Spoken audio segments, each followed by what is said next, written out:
Hello everyone and welcome. I'm Zoe Daniel and I'm your moderator for this event, the last in this webinar series, looking at climate change and erosion and associated impacts along the Great Ocean Road, organised by the Great Ocean Road Communities Network. I'm a former ABC journalist and foreign correspondent with a personal interest in this subject, having owned a house with my husband at Separation Creek near Wye River for about 10 years. Before we begin, I'd like to acknowledge the traditional owners of the land on which we meet and reference in our discussion today, and their elders past, present and emerging, and to welcome First Nations people who are in our audience. A quick reminder that this webinar is being recorded. The preceding webinars have looked at case histories from along the Great Ocean Road, the current and emerging impacts of climate change, particularly on coastal erosion, as seen through the science, and then the issues and problems of adaptation. Today, we hear from and talk with the public agencies who are responding to these issues.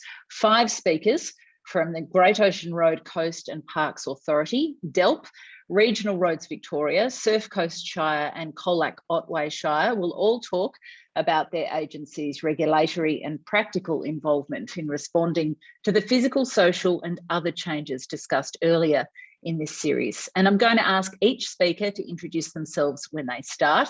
They will initially each talk for 5 minutes about their agency's role and responsibilities, and then we'll go to issues and questions raised earlier in the webinars before opening to any questions and discussion from you in today's audience.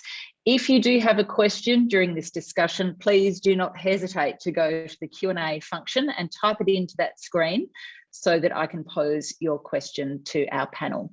First up today, Dr. Elisa Zavadil, Project Manager, Victoria's Resilient Coast, Adapting for 2100 and DELP. Thanks, Elisa. Thanks, everyone. Good afternoon. I'm joining you from Wurundjeri country and pay my respects to elders past, present and emerging, and certainly extend that acknowledgement to all original custodians of country across Victoria. And I've worked in technical, strategic and engagement side of coastal hazard adaptation for a couple of decades now, and particularly enjoy bringing together some of the technical elements such that we've heard in the webinar series up till now, alongside the community engagement and strategic thinking to do that long-term planning. In terms of DELP's roles, so I currently sit in the policy team at DELP, working with the team who are doing statewide policy and strategy to help inform the direction of how we care for our marine and coastal environment. So that's certainly a key role that DELP has, and partnering with traditional owners in that space and supporting our local land managers in the work that they do at a regional scale. So we have DELP regional teams as well, working alongside the other agencies, and particularly helping work through the Marine and Coastal Act consent and approvals process, which flows from the Act and the policy setting, and collaborating and supporting through those emergency or rapid response type situations, as well as long-term strategic planning. And some of the other key elements that DELP also do is investing and supporting new research in marine and coastal space.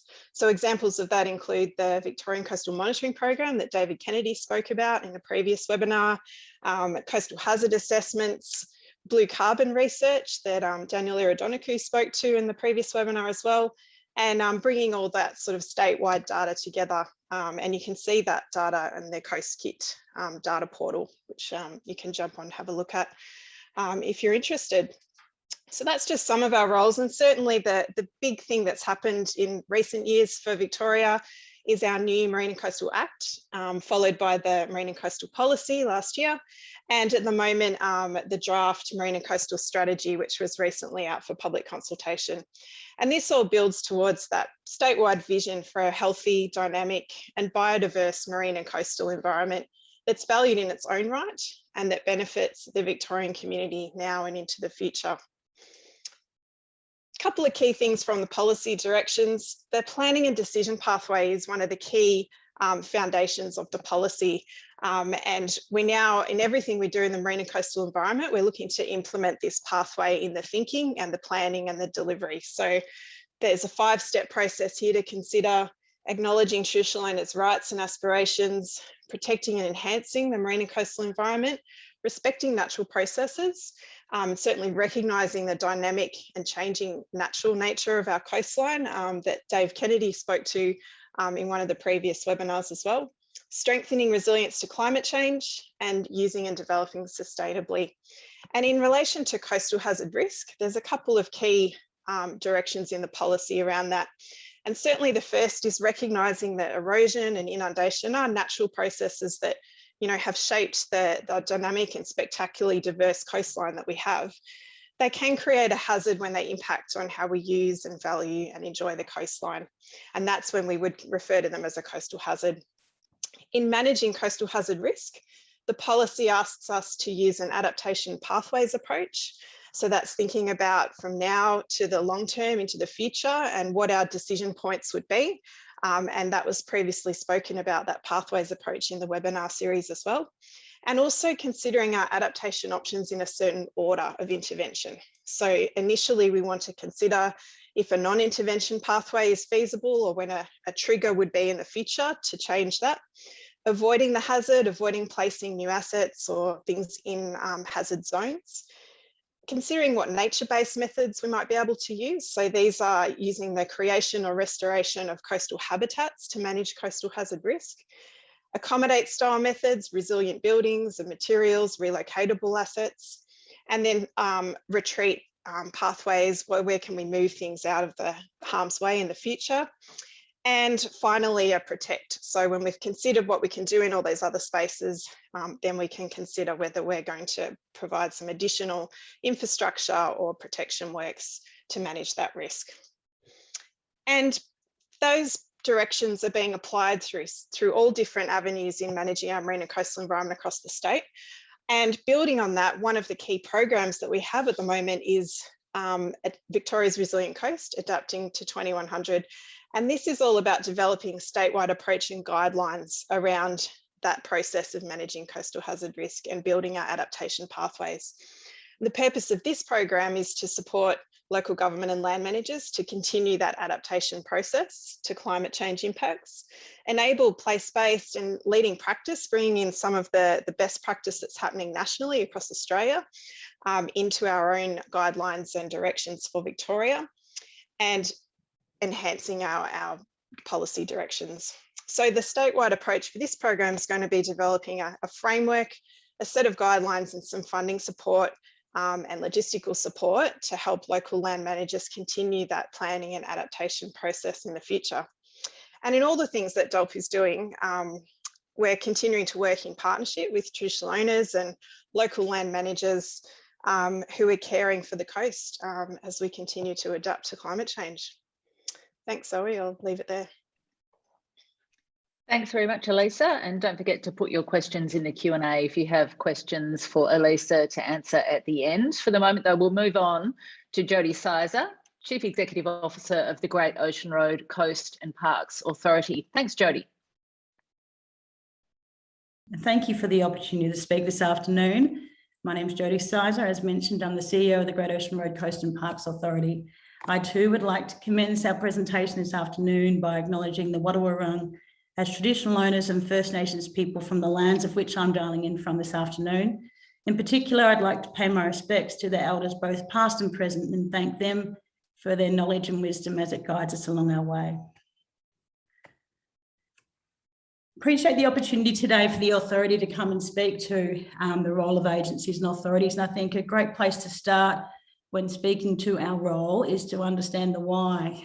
Being a relatively new agency commencing in December last year, many of the people on today's webinar would have been active participants in the engagement and the research that was undertaken to inform the action plan which established the authority in December last year. And a reminder of that was that the authority was established to simplify the previously complex and fragmented management arrangements of the Great Ocean Road, its land and seascapes, to protect and manage the coastal crown land and marine waters along the Great Ocean Road for the benefit of the many future generations to come. And of course, to deliver a more coherent approach to addressing the challenges, the very complex challenges of increasing visitation and climate change, by creating a single point of accountability. And here we are 10 months in, and me now in the role for at least 3 months now. I think importantly, those who've been able to become familiar with our legislation, it might not be everyone's favourite thing to do. Before I speak specifically on the what we do, our legislation provides a very specific mandate on how we do our work. And it articulates what we call a quadruple bottom line approach, or a principled approach to ensuring that we respect and understand that the Great Ocean Road region itself is one living and integrated entity. So these 4 principles inform the work in how we go about our day-to-day business. I'd love to talk about that more, but I better get on with it. Specifically, the object of the authority is to protect, conserve, rehabilitate and manage Crown land and coastal assets within the Great Ocean Road coast and parks. Specifically, we have some very clear functions. At the headline, they are, of course, managing the land and the parks. We have a very specific leadership role in tourism operations. Within that, we're looking within our caravan parks, our leases, but importantly, managing the assets along the Great Ocean Road. Critically, what we're bringing to life now is the coordination, and as we exercise our coordinated general function in the leadership role that we're playing across the Great Ocean Road to bring together that previously 30 plus agencies and authorities all playing very active roles with incredible expertise and knowledge, but coming together with the coordinated approach while dealing with this existing operating environment. This, what we call the stack, it's not quite the hamburger with the lot, but we are operating in the 3 orange bars down the bottom specifically speaks to the Great Ocean Road Coast and Parks Authority role and our the framework and the governance, which speaks to the whole of state response and the efforts that are directly targeted to the work in which we're doing here. Specifically for those who like the detail, this speaks to the many policies, regulations and legislation that we are bringing together in a coordinated approach to bring bold and visionary leadership to managing the Great Ocean Road parks and coast in the region to ensure we do bring a 50-year plus approach to the vision of where we'd like to see, as we say, 2100 and beyond. What will guide that work? One of the very functional pieces that kicks off more formally next year, the legislation further speaks to the strategic framework plan. Many will be familiar and would have started to engage in early conversations about this important work. The strategic framework plan will provide a strategic basis and direction to all future land use, protection and the development within the region. It will also identify areas of protection. It'll guide sustainable visitation. It'll also guide planning and investment in visitor facilities and infrastructure. A very detailed, complex piece of work, which will take 3 to 5 years, includes a whole lot of detail in which the engagement process will be incredibly rigorous, and we look forward to working together with communities to ensure that we do respect that we are living with one integrated and living entity across the Great Ocean Road. We need to ensure that we have an evidence-based approach to decision making and include the many competing demands in developing our well-informed, sophisticated and appropriately designed decision-making frameworks, working with our communities all across the Great Ocean Road region from one end to the other, and importantly our traditional owners to bring together their wisdom and knowledge and tens of thousands of years of practice to life as we ensure that we leave the coast and parks in a better place for the tens of thousands of years to come. That's me. Thanks, Zoe. Back to you. Great, thanks Jodie, thank you so much. And again, your questions can go into the Q&A screen and we will get to those at the end. Now, Michael Tudbull, Director, Barwon Southwest Region for Regional Roads Victoria. Thanks, Michael. Thanks, Zoe. I come to the webinar this afternoon from Goodnidge Faraland, and I pay my respects to elders past, present and emerging, and of course any old elders that are on the call today, and all traditional owner groups right across the area I cover, Barwon Southwest, which runs all the way from Geelong to Portland and the South Australian border. A little bit like Jodie, whilst Regional Roads Victoria has been around a little while, I've been around about 2 months in the role. But no stranger to Southwest and Western Victoria. My most previous role was as the CEO of Southern Grampian Shire, based out of Hamilton. I'm just going to talk very briefly about our role with the Great Ocean Road, but very much looking forward to the engagement following this. And we've entitled it Protecting an Icon. So we're the custodian, Department of Transport of Regional Roads Victoria, of the Great Ocean Road. And it is obviously one of the nation's premier coastal drives. We've got to make sure that it's still there in years to come, but also it's safe, it's resilient, and the longevity of the road and the experience along the Great Ocean Road is there for a long time to come. And obviously we have many challenges with that, one of which a major one is climate change. It's also about connecting the communities and supporting businesses across there, particularly the billion-dollar tourist attraction that we have right along the Great Ocean Road. And of course, honouring the 100-year legacy of the world's largest war memorial. So we want to make sure that it's maintained for that so people can experience it, but people can live it. And of course, business can thrive. But there's more to it than asphalt. And I guess that's the point that we'd like to get across this afternoon and more broadly into communities. All the rest of my slides are just images about some of the work that we've been doing in the past few years and the approach we're taking. So number one there, descaling a cliff to protect the road below. So people abseiling down the side of cliffs, not what you used to see road authorities playing with, I guess. Stabling the hillsides, anyone along the Great Ocean Road will know about the landslips that occur and continue to occur, and the work that we put in with revegetation, but also stabilising those hillsides right along the length of the Great Ocean Road. Strengthening the road edges, just an image here of some of the work that goes on behind the scenes. And whilst the road pavement might look okay and sometimes doesn't look okay at the top, just to give you an appreciation of the type of work that happens below the road and beside the road. And one of the things about protecting the tourist view and for the community as well is how you can put that infrastructure, but keep it out of sight to make it look as natural as possible and maintain that spectacle that people come on the Great Ocean Road to experience.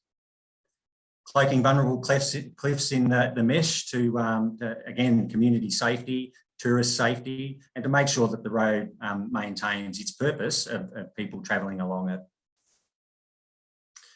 The inland routes are a real key to the Great Ocean Road as well, and rebuilding those key feeder roads that not only connect communities, but also give alternatives in the event of emergencies occurring along the Great Ocean Road or the inland roads, and very much supporting the tourist and the commerce along the Great Ocean Road and right through the southwest of Victoria, but connecting those communities is one big role that we play as well.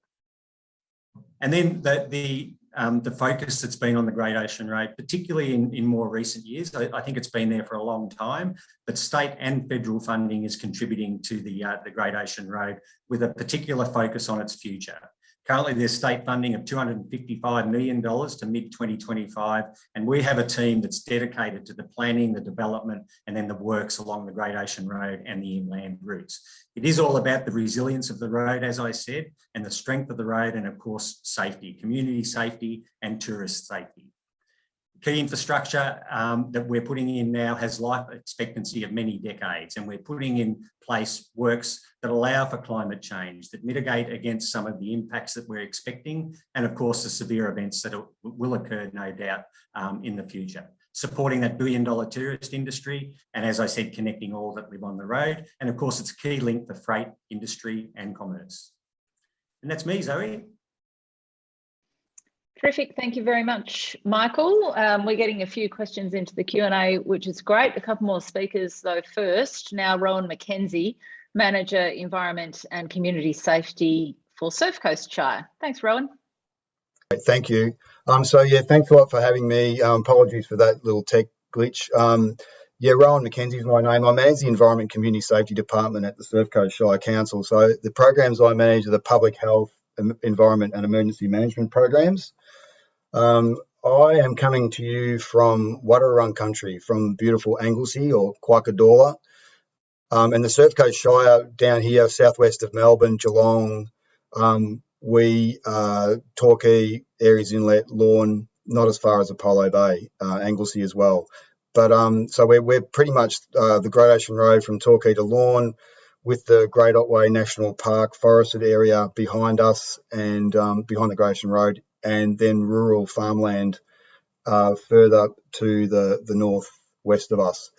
Some of the councils deliver hundreds of services, or over 100 services to the community, and some of the relevant ones to this discussion, I think, are environmental services, community development services. A lot of people don't know, but councils in Victoria facilitate emergency management planning. We don't get heavily involved in response. We support response, but we do lead the recovery from disasters and emergency events. We are the land use planning authority for the coast, and we also manage a lot of land along the coast, but we don't actually manage the coastline or the road. The previous talkers are those guys. And we also, as a council, declared a climate emergency in 2019. We're just what are we adapting to at Surf Coast? Well, we are generally much more extreme weather events. None of this is probably news to you. Bushfires, heat waves, storms, landslides, a big deal on the Great Ocean Road. Water security challenges, lots of other challenges with food and fire production inland of us. We are one of the highest risk bushfire areas in the world, particularly along the Great Ocean Road. And we are developing a lot of new programs in that area with our partners in bushfire preparedness and response and recovery. But that hazard is intensifying. The frequency is increasing and the vulnerability is increasing as well. And the risk just remains too high for us in that area. In terms of coastal inundation and sea level rise, just like all the other coastal councils, we're currently planning for a minimum 0.8, but we are expecting that to be reviewed soon. And I just want to point out that in terms of community resilience, which we are working on a lot, that needs to be built at a local and fine-grained scale. Just quickly want to mention just some of our climate emergency response planning, which is we're working a lot at the moment. So we have 6 goals there. I won't go through them all, but we are very committed to being a leader in the climate emergency response. And I wanted to just mention a couple of things. We're now at council, we've done a lot of rooftop solar.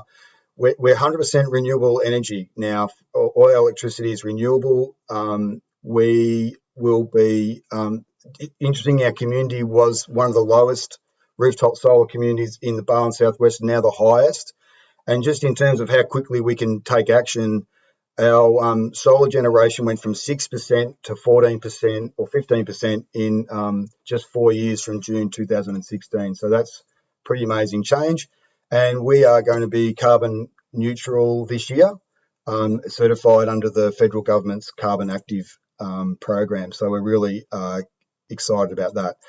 And some really interesting, just finally, some really interesting climate adaptation reports and information that's coming out over the next few months. Some work we've been doing with CSIRO, Forest Fire Management and DELP on sort of an interactive house loss app, which will be fun to play. And we've got some extreme weather inundation case studies for Painclack and Anglesey estuaries. And we've got some predictive maps for 2030, 2050, where you can, put in where you live and we'll tell you what the weather's going to be like in the future. And that's it from me. That's great, Rowan. Thank you. Some really interesting stats there that we'll get into a little bit later when we get to our discussion. First, though, let's go to Tony McCann, Environment and Infrastructure General Manager at Colac Otway Shire. Thanks, Tony. Thank you. Zoe, first, could I just say that Colac Otway Shire Council respectfully acknowledges the Goolagin and Gadabinad peoples as the traditional owners of the Colac Otway region, the land on which the activities of Colac Otway Shire is conducted upon, and the land that I'm sitting on today. We do pay our respects to their ancestors and elders past, present and emerging. And we recognise and respect their unique cultural heritage, beliefs, and uphold their continuing relationship to the land. So folks, I'm General Manager of Environment and Infrastructure with Colac Otway Shire. And so the teams that I work manage a number of functions on behalf of council, including local laws, emergency management, which Rowan's just spoken about in his patch, but also waste management, infrastructure construction and maintenance, and importantly, environmental management. So speakers at previous sessions have emphasised how big the impact of climate change might be, how a once in 100-year wave event might become an annual event. They've spoken about how quickly the changes are happening, such as the collapse of the access ramp to the Wye River Surf Lifesaving Club. And they've also told us that none of us alone has the answers and we need to work together. So my colleagues from DELP and GORCAPA have spoken about some really intelligent planning. DELP is planning the global situation of the entire Victorian coast, the work on Victoria's resilient coast, and setting up adaptation pathways. GORCAPA is then working inside that framework to plan what to do at the local nodes and to guide land use. And Regional Roads Victoria spoke about protecting an icon, but that it's not all just about asphalt. So what's Colac Otway Shires' role in this effort? Like every council, we're a multi-focus organisation that delivers a wide range of services, everything from maternal and child health, recreation, economic development, and infrastructure, including 1,500 kilometres of roads. So our resources are stretched, but we're really proud of the action that we've taken, the positive action on climate change. This action includes becoming the first rural council to be carbon neutral in terms of our operations. We've reduced our greenhouse gas emissions by 68% over the last 10 years. And that was through a range of initiatives, including purchasing green power, installing solar panels, more efficient street lights, and running a more efficient fleet. In the future, we're committed to developing our climate change action plan and to adopting or focusing on ways to reduce our carbon emissions rather than just pay for offsets.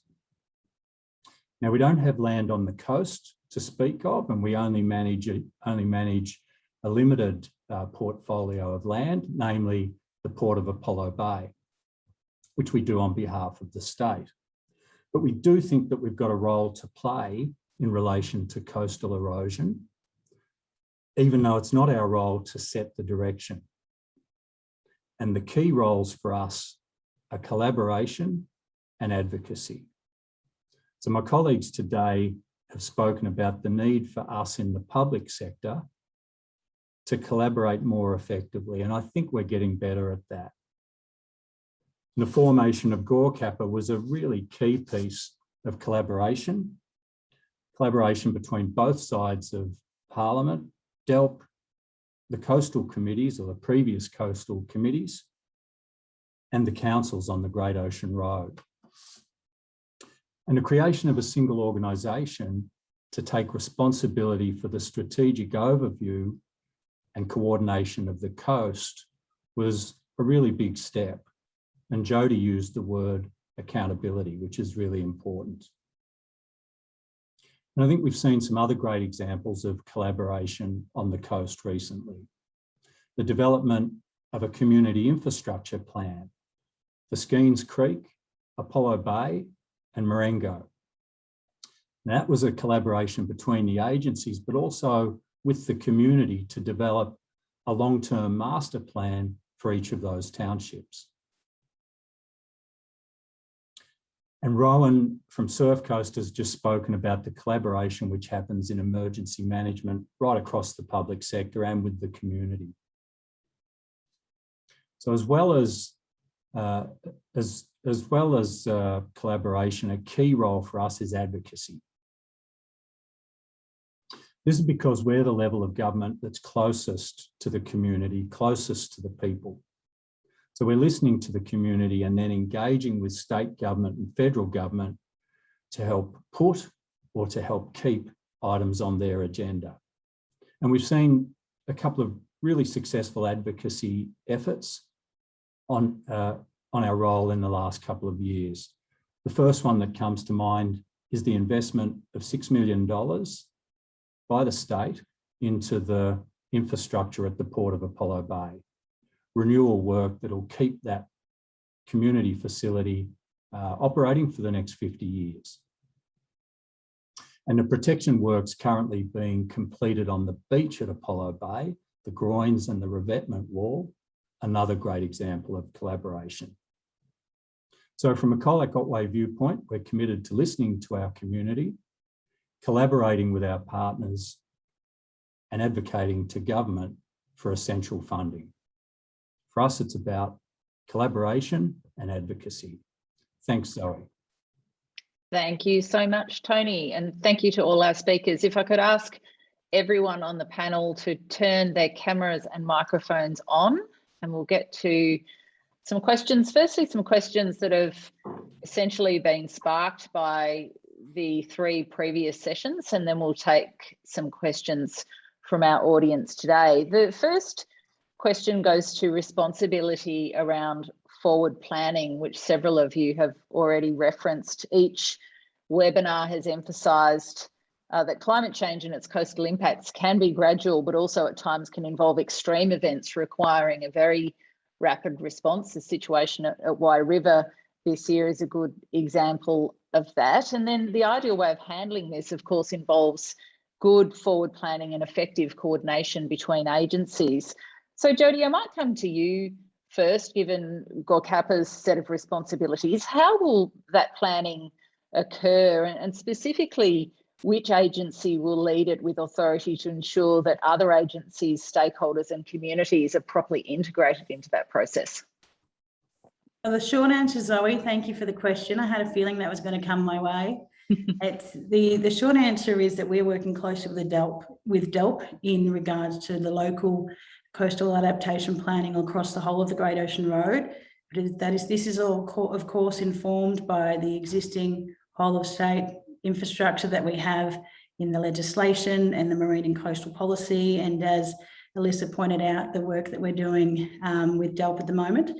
So we just this week, in regards to Wye River, will receive the report that we commissioned some months ago in regards to the adaptation planning for Wye. So that's it. And of course, our legislation, as we've spoken about today, mandates that we work closely with the communities in understanding their local aspirations and then the history and the knowledge that has informed each of the communities' unique identities and the future use of the coast and parks.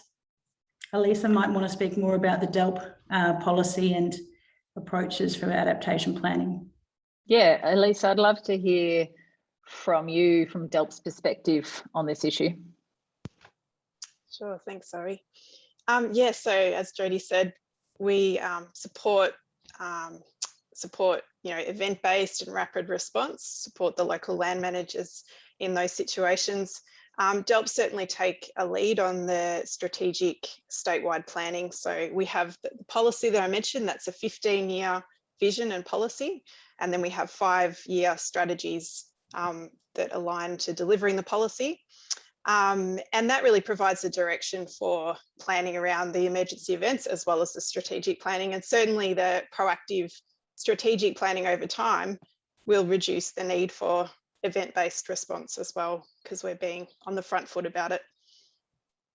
Yeah, just to push that a little further, and I don't want to labour the point about Wye River, but it is something I'm very familiar with, and it does seem to be a good sort of case study of something that came upon us very quickly. Is there a need to accelerate this development of a structured planning framework so that we have, I guess, a default position for both communities and also responsible authorities to manage things efficiently? Would you like me to talk to that, or would Jodie prefer to go first? Why don't you go first, Alyssa, Yep. and I'll jump in. Sure. So look, it's obviously a really complex challenging environment that we're working in, and that the previous presentations, you know, I thought were fabulous in they really highlighted the dynamic nature of the coast. You know, Dave Kennedy talked about those rapid changes, and the sensitive nature of our coast too. So, you know, we need to be, I guess, careful in how we're adapting to change, being mindful of those natural coastal processes. So that's why we have our marine and coastal policies, to really set that sort of bigger picture vision. Yeah, at Wye River, we've supported the authority to implement the short-term measures to protect the foreshore and the surf club, including the sandbags, the groins, and installing the new ramp. And that's why we're now working on identifying those long-term options. So we have to be careful in how we intervene. You know, we've got to go through the detail of the assessment, but certainly, you know, having the local land managers having plans in place to respond, but then we need to go through that process of understanding what the implications are longer term of our different options. Jody, I know that Jody, you've been in your role for 3 months. I guess the sort of further question about Wye River is, what has Gorkapa learnt from that process? Because, you know, it all happened, but it was way too slow. So by the time action really sort of ramped up, to use a word, the ramp had actually been washed out kind of before the community's eyes. So what lessons do you then take from that? Because this kind of issue, of course, is affecting communities all along the Great Ocean Road. Absolutely, Zoe. I guess there's 3 levels of activity running at the same time in any community. We've got to have our long-term strategic planning, which considers our options for the medium and the longer term, 50 years plus. So we have some consistent approaches that are informed by both community aspirations, but the evidence and the science on how we have a whole of region approach that has some level of consistencies, but is adaptable to each of the local communities' identities. We have some short-term responses, that this is an area that's been underfunded. So we've got some outstanding works that need immediate attention. At the same time, there'll be natural events which require our urgent response.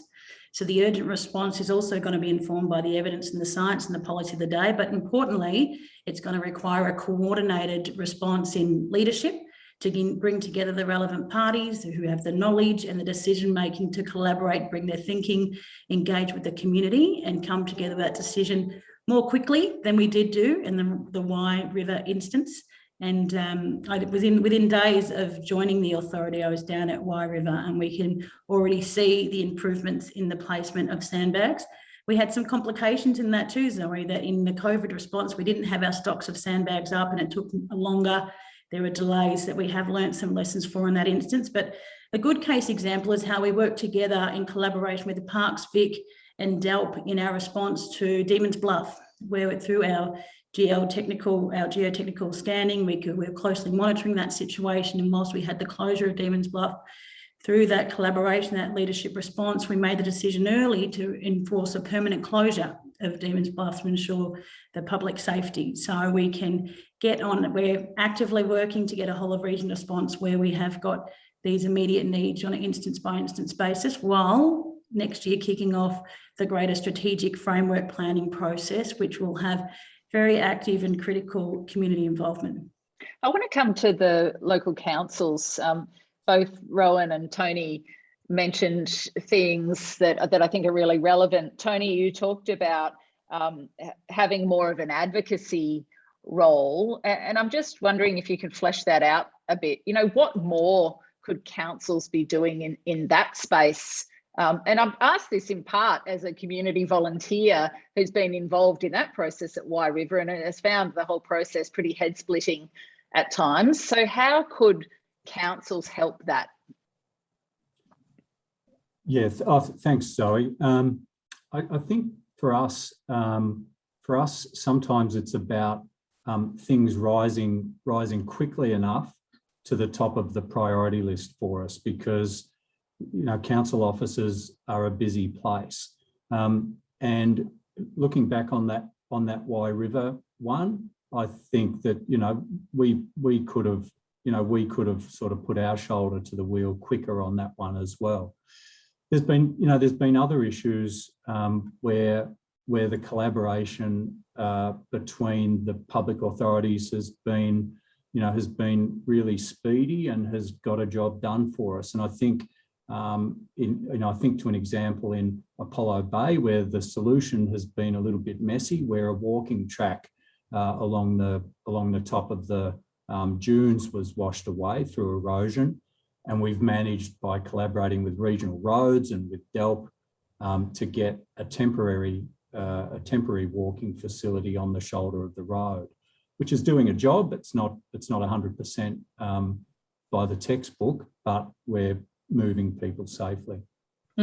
Rowan, can I come to you? You talked about council's role in emergency planning, and it made me wonder to what extent erosion issues fall under that. But also, you then said that you don't manage the coastline or the road. So does that make it really difficult for you, because there's kind of bureaucratic boundaries within the tasks?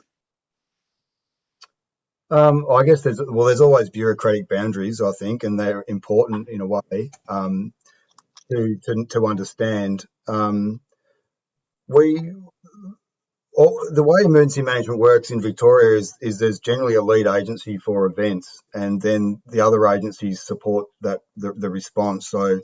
So in the case of the Great Ocean Road, if there's a landslide, we would be supporting Michael's team in responding to that, or the police, for example, and then we would sort of step in when it gets to recovery, and we would play a much bigger role in relief and recovery.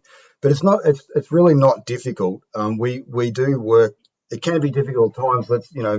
Like everything, because it's complex, but we do work well together. We generally know who each other are. I think it's one of the things that's fortunate about where we live. The communities aren't that big that we can't get to know each other, and I think that really does help with those bureaucratic boundaries a lot. So we do. I mean, particularly at our council, we do try and make an effort to get to know people who are involved in these responses, so that when we do come under pressure, we can work quickly together. Michael, can I come back to you, especially since Rowan has kind of raised how you fit within that, and I'm also curious just how you deal with public pressure around the maintenance and evolution of the road, if you like. You've seen over the last few years, particularly since the Christmas Day 2015 bushfires and then subsequent landslides and such, a lot of disruption to the capacity of local residents to even just get to and from their homes. How do you grapple with that within the environmental prism that we're dealing with? Indeed. Thanks, Zoe. Personally, I cycle, and I get all my frustrations out by cycling. So that helps me personally. I know it doesn't help people in the community. So just a couple of things. Firstly, on the road and the associated things, and the emergency management side of it, I guess. So a lot of people probably think, and maybe rightly so, that we're quite reactive on the Great Ocean Road and all of our road network probably. I don't think we are. And if you look at the technology that we use across our whole network, but particularly the Great Ocean Road, we've got geotechnical staff, we've got engineers, surveillance officers, we've got drones that we put up regularly along the Great Ocean Road. We've got 7 or 8 weather stations along the Great Ocean Road that also monitor not only the weather, but also any flooding that's going on. And then, of course, our regular surveillance that we do. But we do rely a lot on communities to inform us of the issues, and they do. They're very upfront in letting us know about the issues, and that's why we've got quite a team who take all those concerns. Now, people might think they don't get action, but we do, and we put it into a planning framework that responds as quickly as we possibly can as far as the longer term. And some of the things that we do that maybe people aren't as familiar with, because they see the asphalt happening, Zoe, but for instance, we've got rock armour walls along the beaches. We've done 8 or 9 along the Great Ocean Road so far. There's 20 planned for the next couple of years. So that's to mitigate against sea level rises, but also to protect the infrastructure and the communities coming in. So we're putting some science and some technology behind how we approach doing the build and the rehabilitation and whatever it is But then come to the emergency management side, when we have to respond to emergency, and the poor people along the Great Ocean Road recently have experienced some landslips again. We do monitor the erosion, we monitor the landslips, but they happen. So then I guess it's our response to it. And how do we get communities back up and running? Firstly, informed as quickly as we can. And I think our comms and engagement that we do is pretty damn good, I think. Now, community will have a different view of that, I know. But we get the message out there, and the website, particularly if you've got access to the technology or commercial radio, particularly that give the messages, we're very quick on that. And then our response to get it reopened again. And it's all about collaboration. We need to work with the others. We work with the local council. And I've got to say, I've been involved in emergency management a long time. And where it comes to its fore is when you've got good collaboration and you know the players. You can have all the books on the shelf that say this is how it works and who the lead agency is, but how we work together. And I've spent my 2 months so far getting to meet all the local councils, which I knew from another role, but all the community groups and all the key players. So when the ship does hit the sand, as invariably happens, we've got a cohesive approach to how we'll do it. And we can pick up the phone and we can talk and we can have that, I think a more instant response to those things as well. So we're planning for it to happen and then responding. And I think we do a pretty good job. We could always do better though, Zoe. Just while we're talking about the road, before we move on, there's a question from the room around the future of the road. If the current path of the Great Ocean Road is threatened by climate change and erosion, is it the intention to maintain the existing path of the road at all costs? And then what cost might that be, or what might that look like? The question is referencing as sorts of seawalls at beaches in Sydney and such, which would really change the natural environment that we all value so much along this stretch of road. What are your thoughts on that? Yeah, I think I responded in the chat as well, and thanks for the question. So currently the Department of Transport Regional Roads supports the current route of the Great Ocean Road for a whole range of reasons. And it is with hard infrastructure that we're going to be able to maintain it. I guess there's going to become a tipping point at some time in the future, Zoe and everyone, and I don't know when that is, and I don't know when the balance will be of more investment to it or changing its route or whatever. But I can certainly assure communities at the moment that Regional Roads Victoria absolutely supports the current route of the road, and we'll do all we can to maintain it that way. Okay, all right, let's move on to forward planning. We've kind of touched on this a bit. Elisa, I want to come back to you. You talked about, the sorts of strategic plans that you have looking sort of 15 years down the track. I'm just wondering what your definition of adaptation success is, and how would we measure that? Yeah, that's a great question. Thanks, Zoe. So the adaptation planning that we're talking about through the Resilient Coast Guidelines sort of has that multiple planning horizon out to 2100 view as well, so very long term, and we want to kind of define indicators of success at different points into the future as well. And importantly, that type of planning has to be done in a place-based context. So the framework and guidelines that we have at the state level that are under development now will speak to how this gets done in a place-based context. But it's really important that the cultural values, social, environmental, and local community values are a foundation of defining the indicators for success for that adaptation planning. Similarly to, there's a lot of complexity in that, but it's fundamental to the process. So the statewide guidelines will speak to that as well. And one of the previous webinar speakers was talking about the importance of that. So building those indicators into local adaptation plans in terms of implementing actions, but outcome focused. So that will be really important. So I can't predefine those indicators for you because they'll need to be a place-based thing, but they're certainly foundational to the process.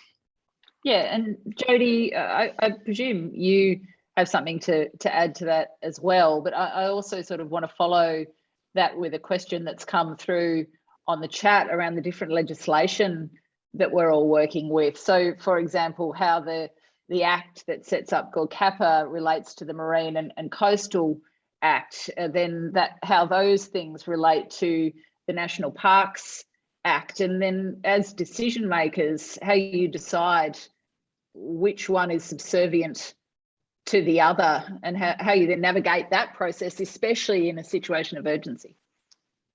Well, welcome to our world, Zoe. I think there's over 30 pieces of legislation that informs what we do and various other regulations and policies, but they're designed to work together.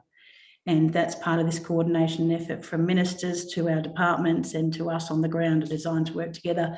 Our role is to best understand those and those interdependencies. We're always at competing challenges of whole of state, region and local priorities to better understand the navigating between those, ensuring that we engage and understand the translation. As Alyssa was saying, if we are on the front foot and have the planning ahead of us, that has the evidence, the science, the community knowledge, the aspirations, working together with our traditional owners, then we're well placed to respond to those urgent situations as they occur. So we are playing a little bit of catch up in some areas, but it is always, there's no clear yes or no, this answer or that answer. It's always a careful decision-making matrix, really. And as Michael said before, building those local relationships is key. This Great Ocean Road region is not mine to own. It is, we are custodians working together with our traditional owners to ensure the care and protection of the Great Ocean Road, informed by all the best knowledge that we can to make those decisions for the public and the people that live along it.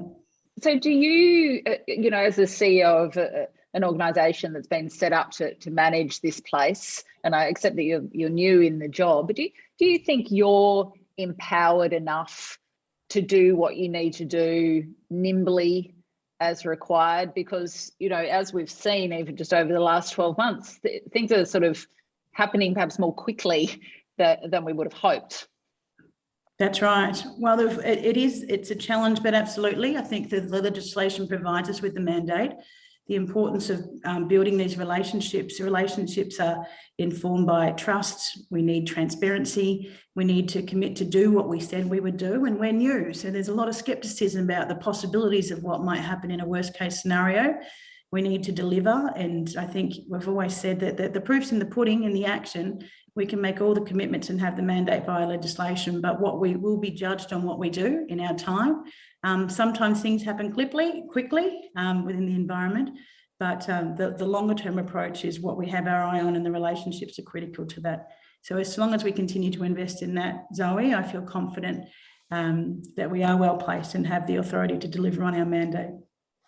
Rowan, I want to come back to the role of councils. Both you and Tony had some great numbers and evidence for what's happened in your particular shires over the last few years in terms of your approach to renewable energy and those sorts of things. Does what's happened in the last sort of year or two surprise you? Do you feel that we've been sort of caught short? How does it look sort of in the face of the strategies that you guys have been putting in place? So are you talking about what changes to the environment or changes to policy, or? Well, no, more I guess the accelerating nature of the impact that we're starting to see, and evident and obvious impact in areas like Anglesea of late, Wye River, Apollo Bay, that perhaps we were expecting to happen later rather than sooner. Well, we're definitely seeing the frequency of extreme events shortening, I think, just that anecdotally. And we've been hearing from CSIRO, from the Bureau of Meteorology and DELP and others for a while now that we should expect to see those sort of extreme events getting more frequent and more intense. And it just seems if you look at the storms we've been having, and it does seem to feel like that is. It feels like we're at 2050, not 2021. But that's what it feels like to me. And yet you, and Tony, I'll come to you, both of your council areas have been on the front foot on trying to take action in this regard and have made some pretty good headway. But, in the context of the question that I just asked Rowan, do you now feel like you're still playing catch up, even though you've been trying to get in front of this? Yeah, so I think from my point of view, the wake-up call of the last probably 12 months for me, Zoe, and so I'm a civil engineer and I understand forces and resisting forces and so forth. The wake-up call for me has just been and one of the expert speakers spoke about, the combined effects and how events that were going to be once every 100 years can now become an annual event. And I think, you've got to be careful to sort of draw too big a conclusions, but we're starting to see things happen pretty quickly. The erosion at Apollo Bay, although I do remember Peter Fillmore saying, there was a report back in 1996 suggesting the groins and the revetment wall. But I just feel like, the curve change in terms of some impacts on our infrastructure, is starting to sort of move that way. Yeah, so I asked Jodie whether, as the CEO of GOCAPA, she feels equipped in terms of the powers that the organisation's got. What do you think, Tony, as someone who's coming from the local council perspective? Do you have enough powers? Are there gaps? What's missing that we need to try to resolve? Look, I think Zoe, the power resides with the state and with GOCAPA. For us, as I said, it's about advocacy, but it's also about collaboration. And a couple of my colleagues on the panel have also spoken about relationships in this, in this region, and good, robust working relationships with each other. And from the point of view of local government, I think for people like Rowan and myself, sometimes it's about just getting others to the table and having a seat at that table for the community as well. Elise, I want to come back to you in regard to coordination. There's also sort of a question around connecting all the dots on these things. When you're building scenarios, looking out, as you said, as far as 2100, can you just take us through, how those scenarios bring together all the possible things? Climate impacts are many and varied, unfortunately. So how do you make that jigsaw puzzle fit together when you're looking so far into the future? Sure, thanks, Zoe. So the Victoria's Resilient Coast has a particular focus on the physical coastal hazards in particular, so erosion, inundation, and potentially other hazards related to estuaries and groundwater. So that's kind of where the focus lies for that particular bit of long-term planning. That being said, in a place-based context, certainly as you're developing that planning, you'd want to be having the principle of integrated coastal zone management very much embedded. So bringing in the elements of other relevant strategic plans around extreme heat or bushfire as relevant to that particular part of the coast. So that's certainly a really key part of the process. There's a really strong collaborative process that's being wrapped around this statewide framework. So we have a working group with over 40 representatives from across the different local governments, land managers, agencies and peak bodies as well. So that's really helping to co-design elements of that approach, which is really, again, setting us up for a great process heading into the next 80 years to plan proactively. Yeah, so Jodie, can I come to you? I guess the obvious next question is around coordination.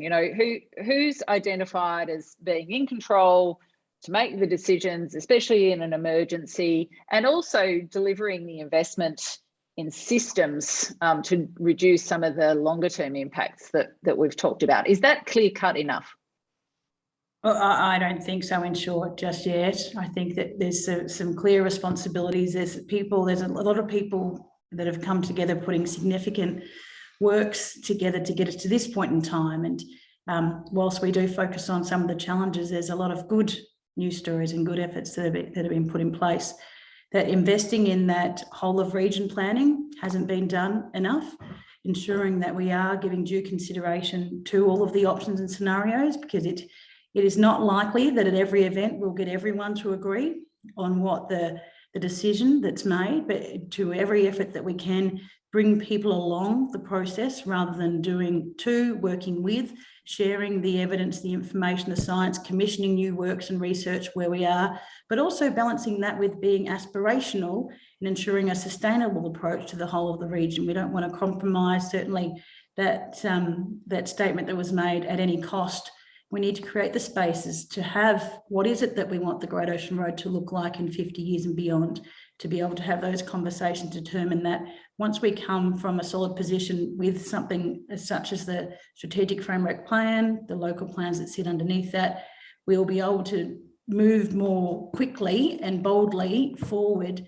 in determining efficiencies and systems and practices, and together with our established relationships. So there is a work in progress, but I think we have got a base to start from on.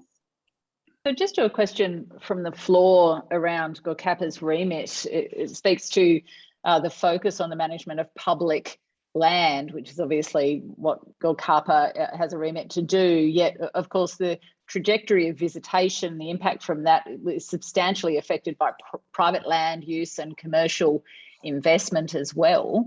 How does GORCAPA handle or approach that conflict or potential conflict? Public versus private land. Yeah, that is absolutely one of the challenges that we have ahead of us. The challenge of volume of visitation, I did see pop up within the chat that it has been a welcomed breath to not have 7+ million visitors along the Great Ocean Road, and on any given good day, 100 or so additional buses.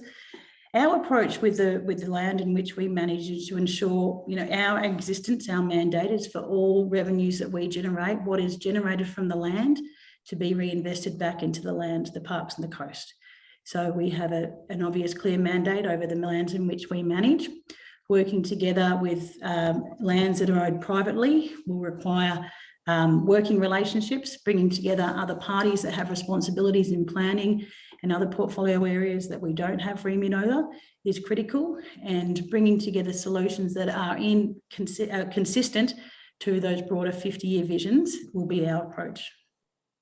I want to come back to you, Michael. Of course, the curly old chestnut of the tolling the Great Ocean Road has popped up, and obviously this is something that has been discussed frequently. But, where are we at on that? Is there some merit in the idea of enforcing a levy, for example, especially when the road's at full capacity, and if I could call it non-COVID time, to actually feed that back into both the management of the road and also the coastal environment?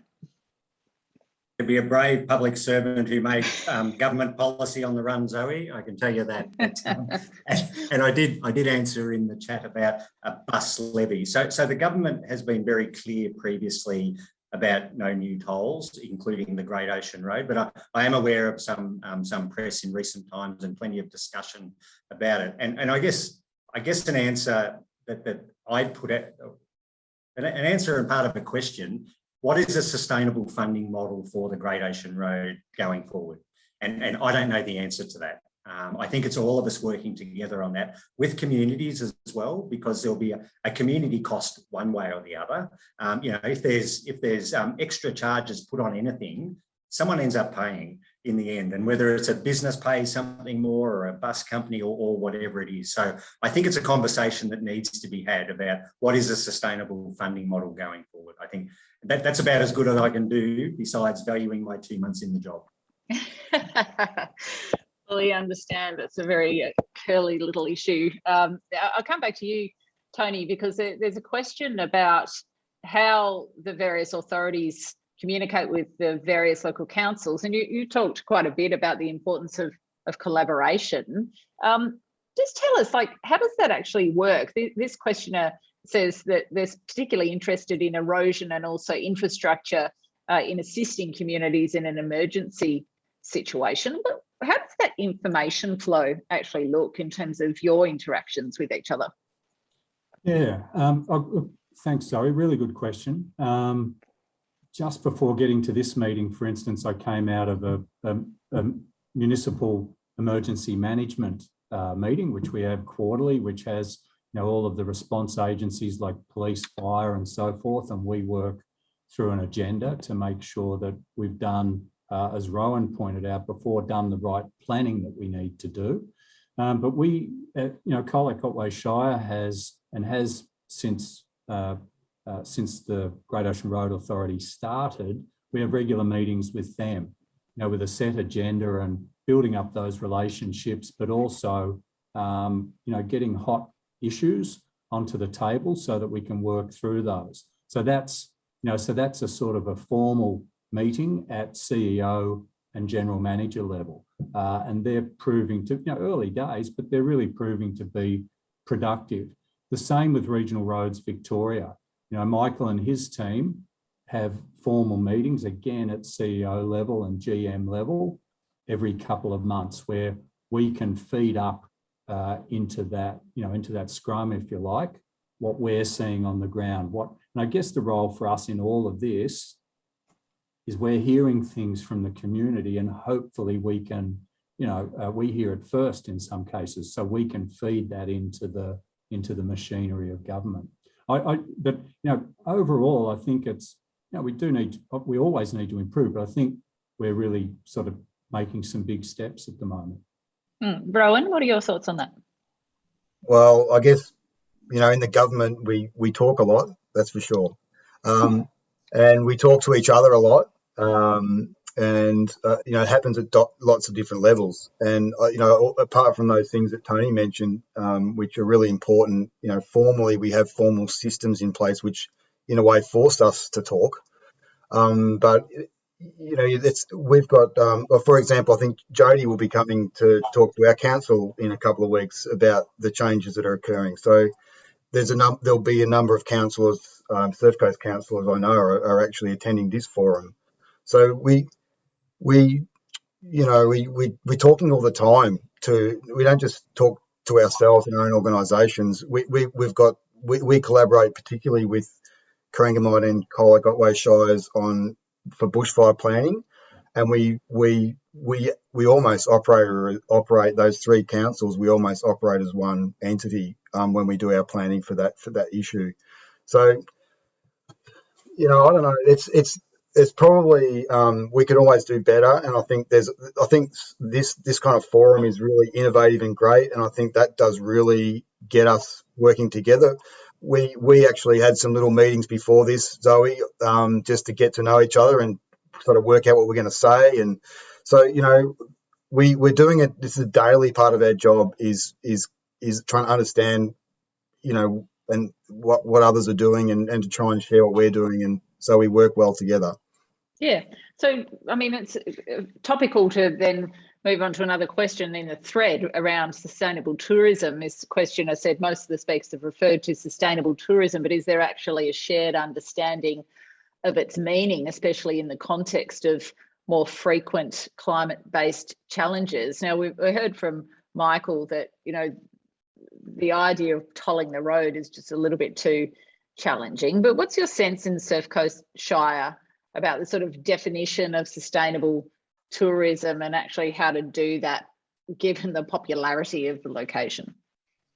Well, I think the notion of what's sustainable is really going to depend on what you value. I think it's very subjective, and I think the reality is the Great Ocean Road is next to a population of 5 million people, and a lot of those people don't have access to the natural environment like we do, and we know how important it is for people to connect with nature. And so I feel like we sort of have an obligation or a duty to try and enable those connections to occur in a really good and I won't say sustainable, but in a way that doesn't damage the thing that people are here to see.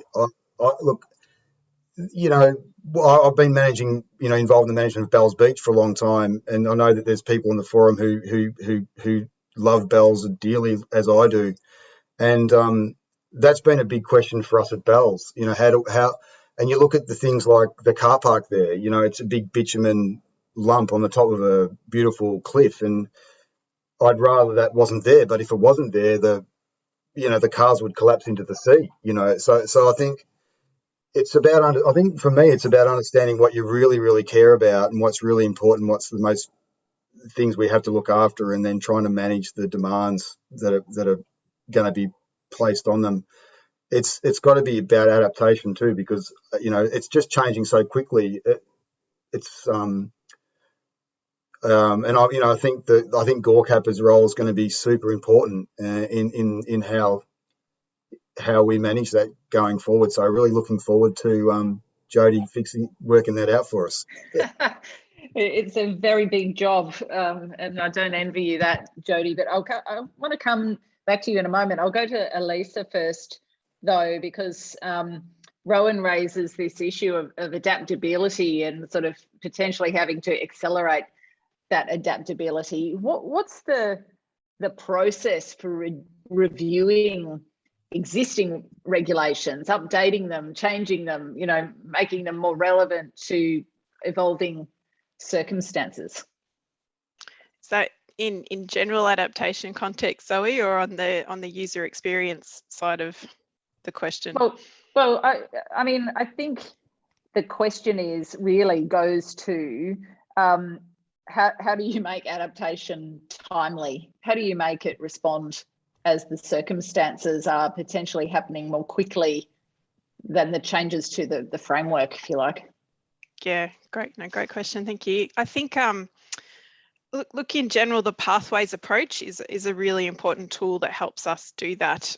It gives us the flexibility to set out multiple pathways, multiple plans of action, if you like, into the future, and put in some really clear triggers about when we need to change course or change pathway. They might be event-based triggers, policy-based triggers, any particular local-based triggers that are important. And so when those pathways plans, and they can be done at a very site-specific scale, as have been done for a few sites already along the coast, or at a regional scale for a broader area with higher level strategic actions. And really it's about then having that plan and responding as those triggers unfold, but you're responding in a proactive way with the agreed sort of vision that you're heading towards with those pathways in place. So it's definitely, it's a best practice sort of approach nationally, and certainly we're really starting to embed it now in a lot of the site-specific and region-specific planning. And the outcome from the planning then flows on into, the planning instruments, so planning scheme amendments or Victorian planning instruments as well. Yeah, so I'll stay with you, Elisa, for a second, because I want to get on to the, very pointy issue of funding. And I'll come to Jody on this in a minute, but all of this costing a lot of money. I mean, the planning, the modelling, the responding, the emergency management, all the things, and it's not one location. How are we going to pay for this? Where's the money coming from? When that question came up in the previous webinar, I was hoping that that the previous speakers would have nailed that one.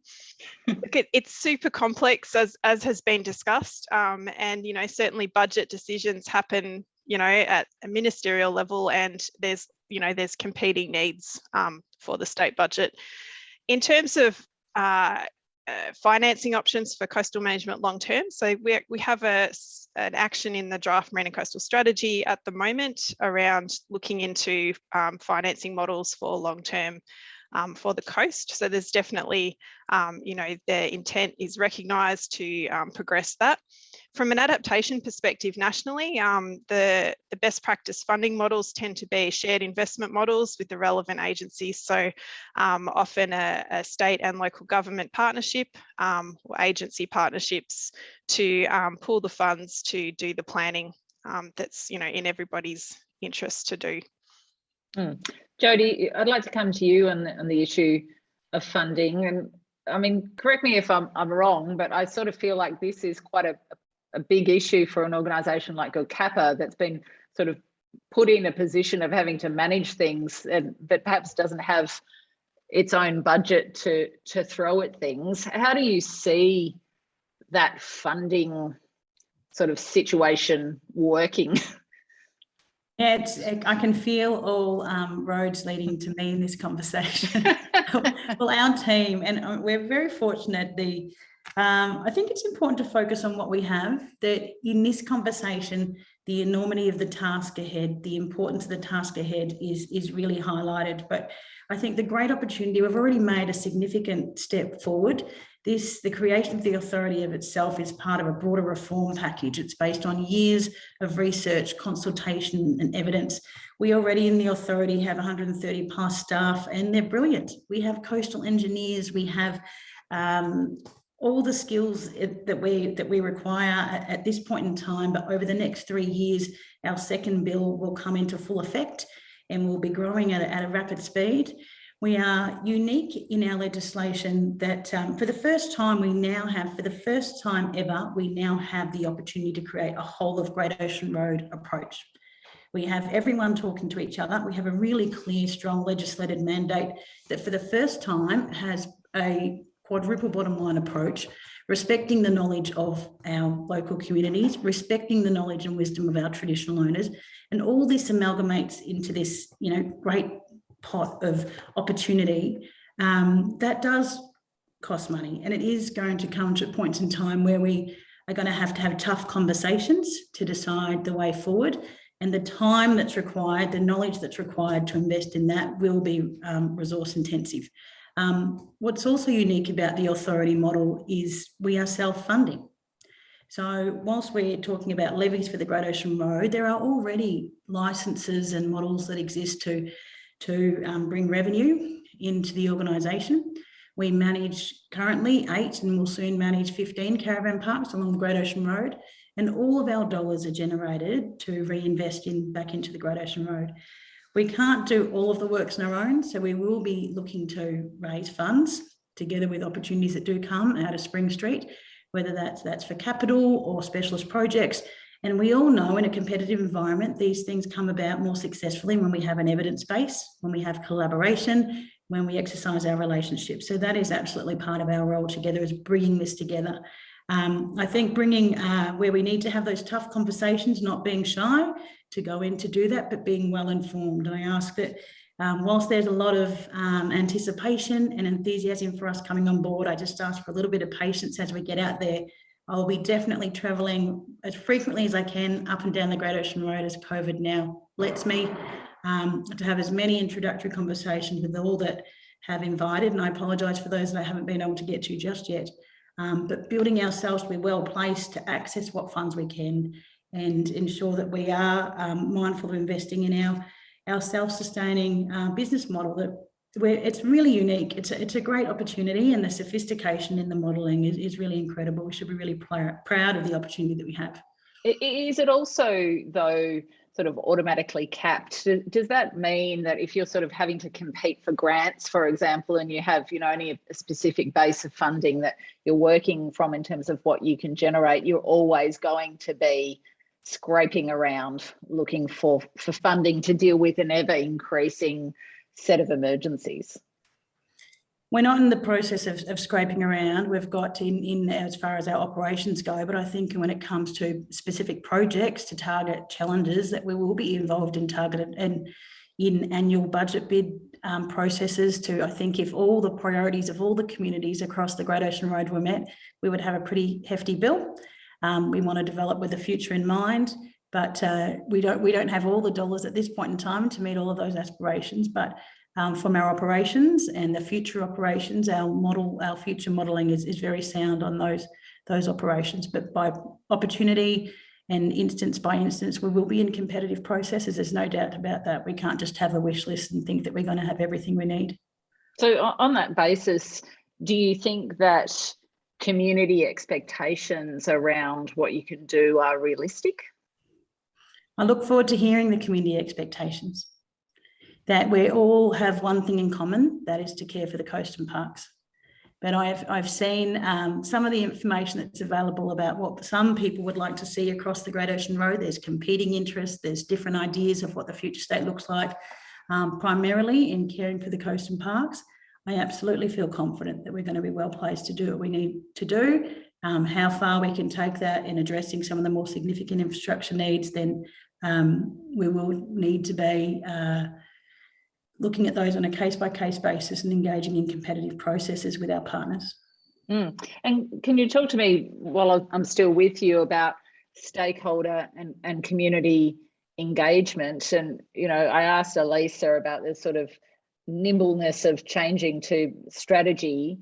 how does community and stakeholder engagement fit into that, and just how structured a process is that? Is it reactive, or will it be something that will be regularly happening as a matter of course?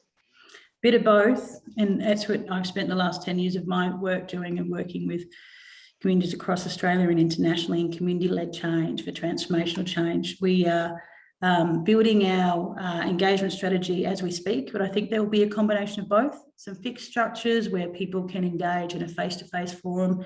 I think engaging with the network and other existing governance structures that are already in place. We value those relationships, and I think there's many across the Great Ocean Road outside of the agencies that we have met with that we are overdue in building those relationships with. So I think there will be some fixed. I don't want to be consumed on every day of every week in attending meetings. I think, Rowan, was it you that said we are good at talking? I think that turning up, so we will do a bit of both. And I think in today's day and age, ensuring that information is available, up to date, having a very active website, but regular and consistent comms is really critical, so people have got access to the right information. Upcoming opportunities, I feel like I've given a big drum roll for the strategic framework plan. So you won't see anything further we're coming to talk to you about that until well into next year. But certainly the community engagement, the community relationship is top of the list in our legislation and what we do. It's a big job though, isn't it? How do you see all of the politics working, as an unelected agency that's going to have to mediate between competing stakeholder needs, community demands, potentially in high pressure situations? Well, I've had some exposure to politics, Zoe, and we can't shy away from doing the right thing just because it's too hard. I think being best placed and making decisions, and sometimes they are the tough decisions, being well informed by the best information we can have at hand, not being hasty. I know that making incorrect decisions has had long-term impacts and consequences in some areas that we see across the country.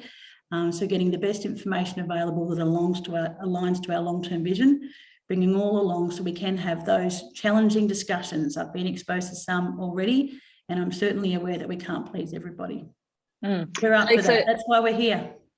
Good to hear. Elise, I want to come back to you because you were talking about regular reviewing of pathways that you were talking about, and I'm curious just to what extent along the lines of what I asked about community consultation, that is built into the plans, that is built into the strategies. Again, is it reactive, that sort of review process, or is it something that you will do as a matter of course? Thanks, Zoe. Very much proactive. And one of the big advances in long-term adaptation planning nationally in recent years has been the mapping out of some of those, the research-based frameworks around, engaging early and having that ongoing conversation right through the process of considering your hazard areas, your vision, values, and then doing vulnerability and risk assessments. So, certainly an understanding of risk and then priority areas is founded on, what is the likelihood and what is the consequence of that coastal hazard for that community. And it's really important that that consequence assessment is founded on the values, the shared values of the communities to inform that understanding and the priorities for planning. So we do have to prioritise.